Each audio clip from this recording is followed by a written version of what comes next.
Hey guys, at BB Matson here, and we're getting real close to installing our new piston rings.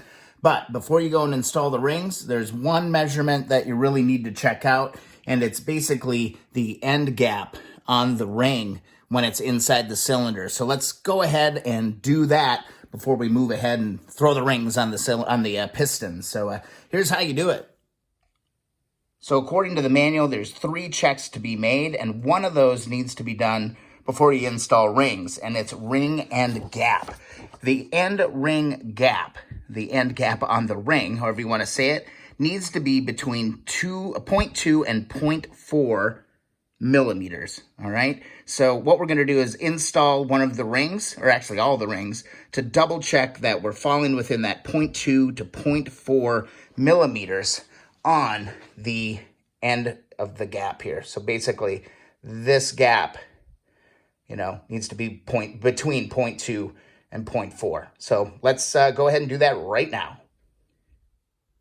All right, first thing, you're going to need your set of feeler gauges, and then go and fish out your 0.2 and your 0.4, all right? So you got your feeler gauges, just grab those two. Those should be all you need. And then what you're going to do is use the, see how this is tapered a little bit here on the cylinder? Basically, we're just going to lightly push this ring in.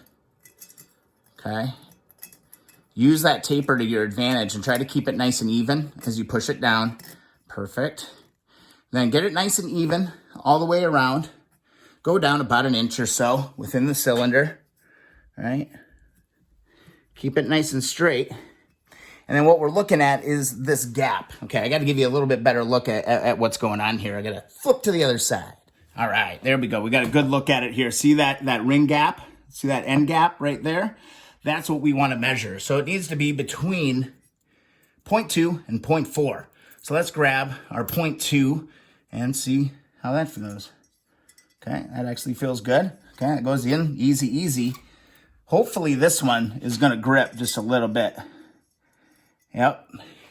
You can feel just the slightest little drag on this. That's why they call them a feeler gauge. Yep. To me, that says I'm within specification for sure. I'm on 0.2 and 0.4. Yeah, I mean, of course the 2 goes in. This is a new set of rings from Common Motor. What this is telling me is that I do not need to file this ring at all on the end. I think we're going to be in good shape. I'm actually teetered just a little bit, so I'm actually going to move that down. Make sure your gap is even all the way across. Let's do that test again. Here's my 0.2. Okay, there we go. And here's my 0.4. Yep, we are between 0.2 and 0.4. That's where I messed up just a little bit. It wasn't totally even, but my 0.2 goes in easy. Goes in flawlessly, and then my 0.4 doesn't go in. Yep. That is exactly what we want to see. And again, just make sure that, that ring is, even all the way around. So what we're going to do is we're going to lightly, ever so lightly, pull this ring out. This one has passed inspection. And then we're going to just kind of move our way down through all the different rings and make sure that we have that same distance across the board. So again, just lightly, evenly push this ring down into the cylinder. I think the real key is just making sure that it's level all the way across so you get a nice accurate measurement with what you're doing. That looks pretty good. I'll grab my 0.2. My 0.2 slides in. That's good. And this 0.4 shouldn't. Yeah, it's really tight, so this one absolutely passes. My 0.2 goes in. Perfect. That's what you want. We'll pull this one out.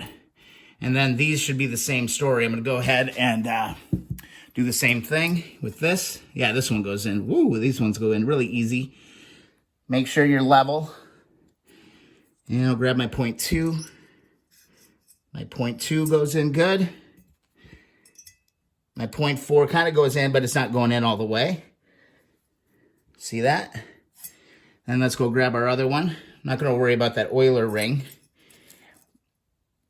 All right, push that down. Just be really careful. You don't want to be breaking your rings now, because you don't even have them on the cylinder yet. Here's my 0.2. Goes in there perfectly, just like that. And my 0.4, oop, gotta keep it even. At 0.4 wants to, but it's tight. So this tells me these rings are good to go. So that is how you measure that end gap on your rings. Back to the book, the other two checks need to be made once the rings are actually installed, it looks like, because we need to do piston rings, side clearance, we need to do that, and ring thickness. Ring thickness, I bought a brand new set, so I shouldn't really have to do that. So there's thickness of all the different top rings, and then I just need to do the clearance. Here's the side clearance right here. So once I get the rings installed, I'll go ahead and make sure I'm within all of these parameters here. Those are the tests that need to be done, guys. So hope you found this video helpful. We're making progress on the CL350. I hope to get these pistons kind of ready to rock and roll here today. Got a few other tests that I need to do as well. I'd also love to get this gasket off, get the new cam chain tensioner in, and you know, who knows, we might even dive into the filter screen. Might turn into the clutch too, I don't know, it just kind of depends how the day goes. Yesterday definitely got derailed with all the ring madness that was going on, but it actually ended up turning out okay. So there you have it, guys. I hope you found this video helpful. If so, please subscribe and thumbs up the videos you enjoy. Also, don't forget to hit that alert bell so you can see, you know, the videos when they come out, because I'm so darn sporadic about it. Also, follow along Instagram and Twitter at BVMatson. See you guys in the next video. We're going to install some piston rings.